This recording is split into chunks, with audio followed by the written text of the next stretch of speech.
Suivi une soirée d'entraînement des deux clubs emblématiques de la ville, les Léopards en foot américain, les Huskies en baseball. Reportage Guillaume Carré, Yves Couante. Hausser le ton fait partie du jeu.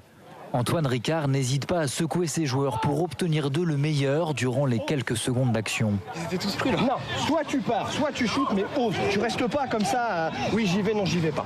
Ok. Tu oses. Et il sait de quoi il parle. Antoine Ricard a joué au football américain comme receveur durant 20 ans. On l'a fait. C'est l'un des piliers des Léopards, le club de Rouen. Ça marche. Loïc, pourquoi la balle elle est à Pétaouchnok? Calme, prends ton temps. Engagement et stratégie, maître mot du football américain. L'entraînement ce soir est focalisé sur la red zone, les derniers mètres avant de franchir la ligne de but, la zone la plus dure. Et l'entraîneur l'assure, c'est loin d'être une affaire de brute. C'est un sport qui effectivement est un peu physique, mais c'est pas la partie la plus importante. En gros, imaginez un jeu d'échecs géant, et c'est avant tout stratégique. Et à chaque mouvement que vous faites, là par contre, effectivement, c'est le physique et la qualité de votre pion, de votre joueur, qui va faire la différence. Et c'est ce qui plaît, mais pas seulement. Toute l'imagerie du sport séduit aussi les joueurs. C'est un esprit aussi, c'est un peu différent des sports qu'on peut avoir en France. C'est plus dans la compétition et dans le spectacle aussi. Là, par exemple, c'est beaucoup de spectacles dans le football américain. Moi, par exemple, ou même notre génération a été bercée par les séries américaines. Donc voilà, peut-être c'est dû à ça. En 3 ans, les effectifs du club sont passés de 100 à 230 licenciés. Même heure, même ville et même engouement pour un sport américain. À Rouen, le baseball, c'est plus qu'un effet de mode. Pourquoi ici? Je sais pas. Parce que peut-être les sports majeurs comme le foot sont moins présents en termes de tableau national en fait. Ils sont moins importants. Le club de Rouen évolue en 3e division, je crois, en national.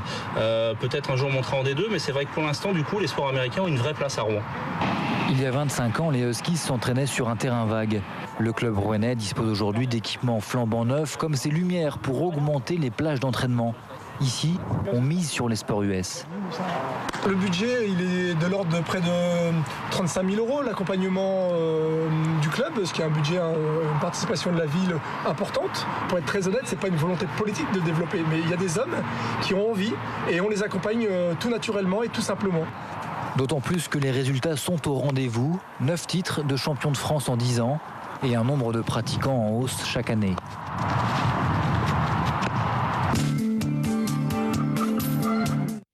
11h30, soyez les bienvenus si vous nous rejoignez. Voici les titres de l'actualité de ce dimanche. François Hollande de retour en France après une journée de visite historique au Mali, la journée la plus importante de sa vie politique selon lui. Le président de la République a aussi demandé la libération des otages français retenus au Sahel. Cette nuit, l'armée française a réalisé d'importantes frappes aériennes au nord de Kidal. Les débats sur le mariage pour tous se poursuivent aujourd'hui à l'Assemblée nationale. Hier, l'article 1er a été adopté ouvrant la voie au mariage pour les homosexuels. Les débats sont très vifs. Les opposants au projet de loi ont manifesté hier dans plusieurs villes de France. Un TGV attaqué à Marseille, plusieurs dizaines de jeunes l'ont contraint à s'arrêter en pleine voie. Ils ont ensuite tenté de monter à bord. Certains d'entre eux ont été interpellés. Et ces frappes au Mali, d'importantes frappes aériennes ont été effectuées dans la nuit de samedi à dimanche au nord de Kidal et dans la région de Thessalite. C'est ce qu'a annoncé il y a quelques minutes le porte-parole de l'état-major des armées françaises. Ces bombardements visaient en particulier des dépôts logistiques et des centres d'entraînement des groupes islamistes armés. François Hollande qui est de retour en France après une visite marathon au Mali, la journée la plus importante de sa vie, a-t-il déclaré. Le président de la République a été accueilli en héros. Il a notamment prononcé un discours à Bamako. Pour lui, le combat continue. Le terrorisme a été repoussé, il a été chassé, mais il n'a pas encore été vaincu. Je veux saluer devant vous le sacrifice des soldats maliens. Et je pense aussi au commandant Damien Boiteux,